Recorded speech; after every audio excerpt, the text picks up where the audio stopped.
사도신경으로 신앙 고백을 드리시고 아침 새벽 예배로 드리겠습니다.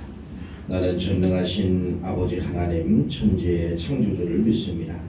나는 그의 유일하신 아들 우리 주 예수 그리스도를 믿습니다. 그는 성령으로 잉태되어 동정녀 마리아에게서 나시고 본디오 빌라도에게 고난을 받아 십자가에 못 박혀 죽으시고 장사된 지 사흘 만에 죽은 자 가운데서 다시 살아나셨으며 하늘에 오르시어 전능하신 아버지 하나님 우편에 앉아 계시다가 거기로부터 살아있는 자와 죽은 자를 심판하러 오십니다. 나는 성령을 믿으며 거룩한 공교회와 성도의 교제와 죄를 용서받는 것과 몸의 부활과 영생을 믿습니다. 아멘. 찬송가 540장을 찬양합니다. 540장.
주의 보좌로 나아갈 때에 어찌하니 기쁠까.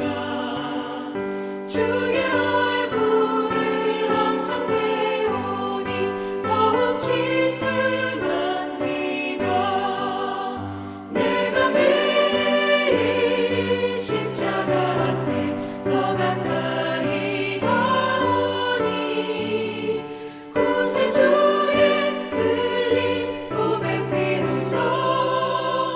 나를 정케 하소서. 우리 구주의 넓은 사랑을 증명할 자 없으며 주가 주시는 참된 기쁨도 헤아릴 수 없도다. 내가 매일 십자가 앞에 더 가까이 가오니 구세주의 흘린 고백 비로소 나를 정케 하소서.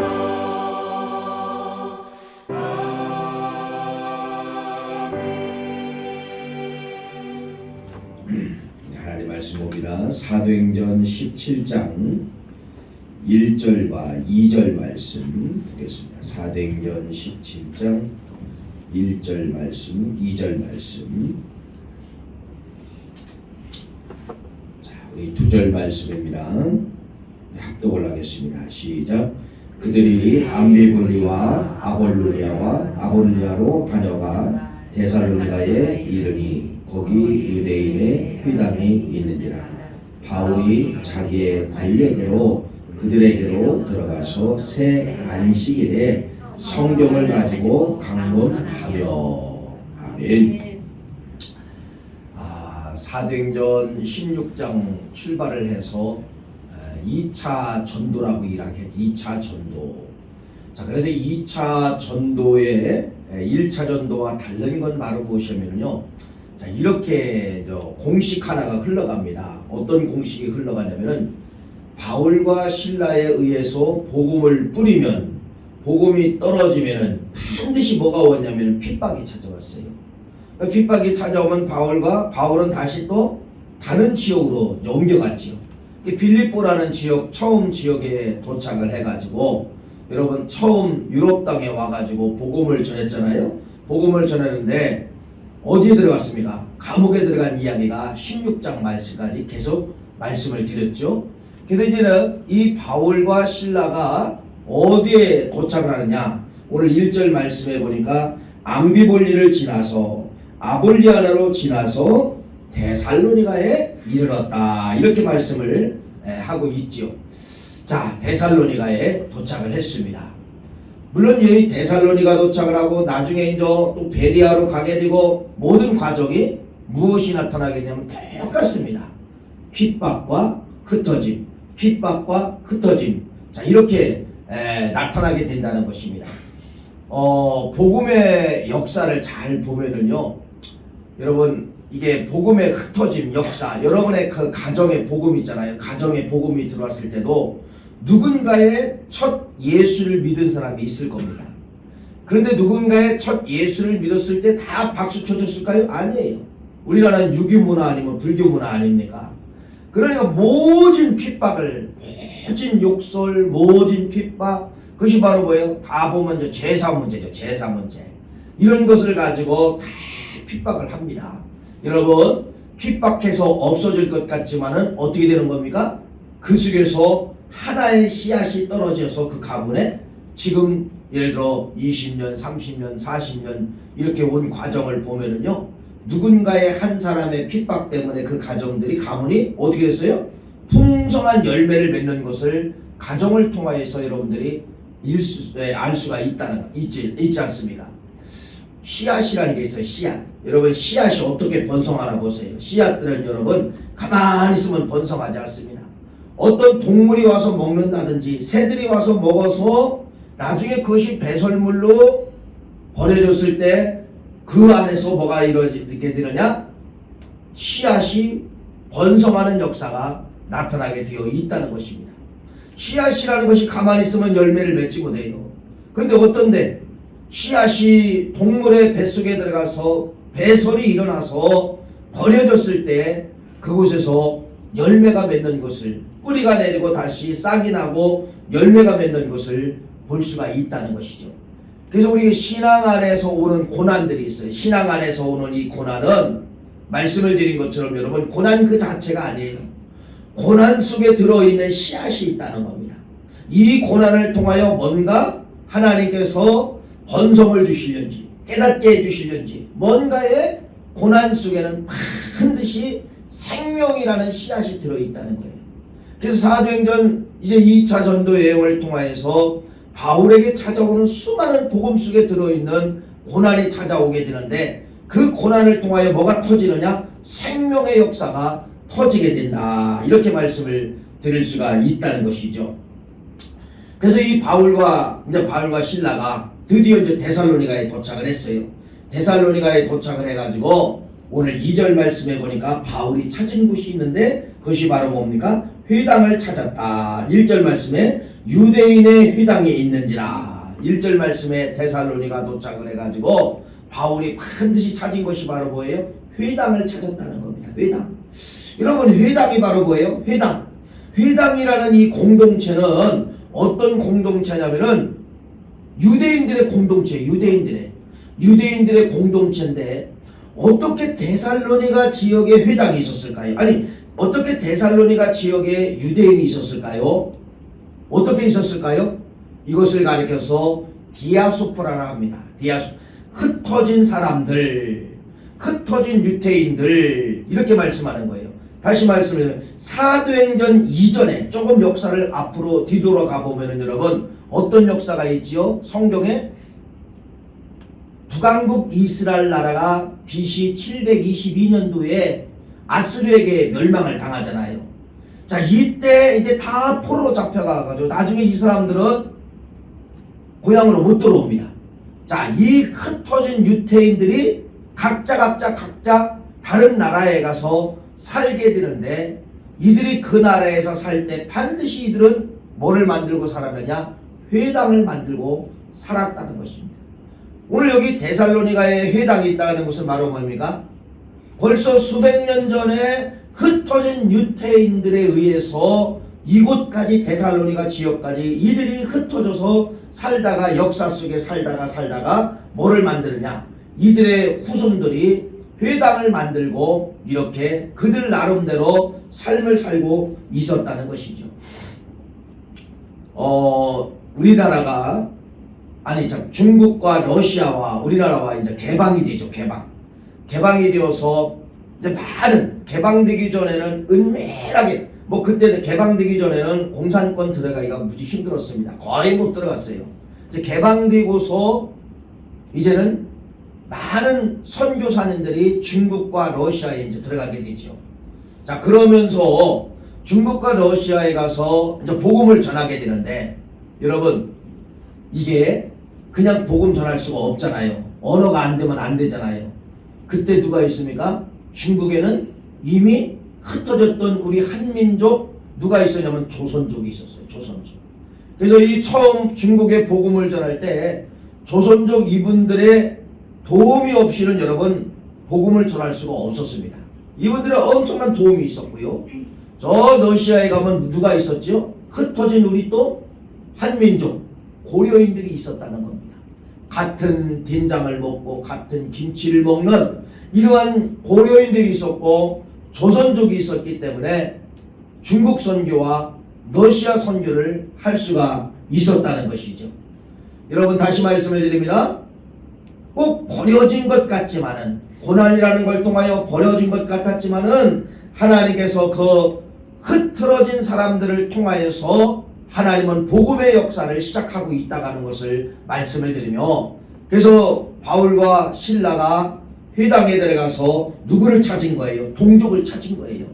이 유대인들의 동족이 바로 뭐예요? 같은 문화권, 같은 언어, 같은 생각을 갖기 때문에 이들을 먼저 복음을 전했다라고 하는 것을 말씀을 드립니다.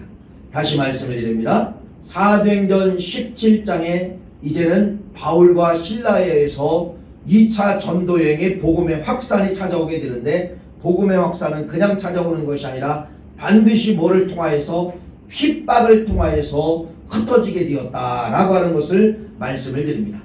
두 번째는 오늘 바울이 거기 이제 회당을 만났습니다. 회당을 만났는데 2절 말씀해 보니까 이렇게 말씀합니다.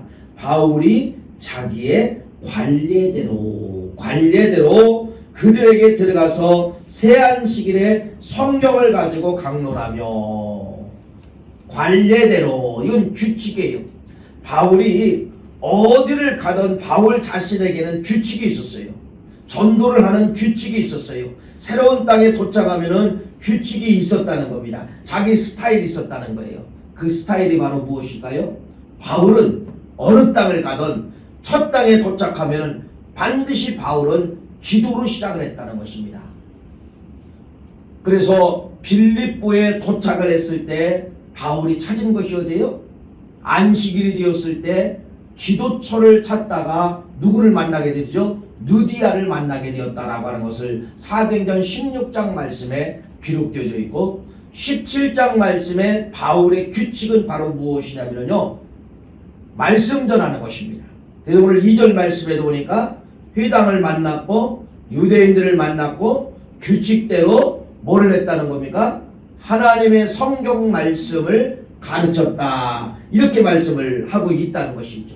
바울의 규칙이 바로 뭐예요? 기도와 말씀이라는 것입니다. 여러분, 그래서 이 바울이 가는 곳마다 기도와 말씀인데 이 속에 뒤에서 역사하고 있는 걸 보세요. 수많은 기적들이 나타나게 된다는 것입니다. 기도와 말씀과 기적이에요. 바울의 행전은 그래서 기도와 말씀과 기적, 이렇게 사도행전을 써내려가고 있다는 것을 말씀을 드립니다. 여러분, 우리가 기도한다고 기적이 일어날까요? 아니에요. 반드시 기도는 뭐를 만나야 되느냐? 말씀을 만나야 됩니다. 말씀을 만나야 기적이 이루어지게 된다는 거예요. 여러분 가정에 아마 하나님의 귀하신 도움, 기적이 필요한 가정들이 많이 있을 것입니다. 이건 바울의 원리뿐 아니라 살아가는 우리의 모든 원리예요. 뭐를 만나야 됩니까? 기도와 말씀. 기도와 말씀. 이거 없이는 절대로 여러분 기적이 일어나지 않아요. 그냥 막 걸어가고 있는 사람에게 하나님이 기적 주시지 않아요. 그러면 그 사람에게 기적을 주면 그 사람이 하나님을 알까요? 하나님을 알지도 못하고 믿지도 않습니다. 누구에게?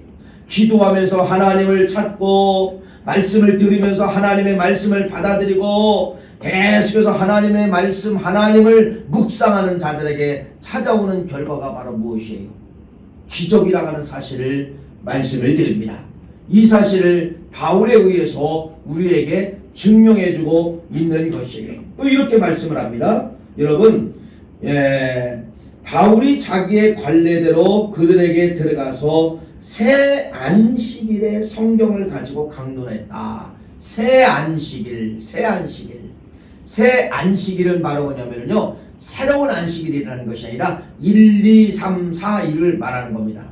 세 번째 안식일. 그러니까 며칠이에요? 21일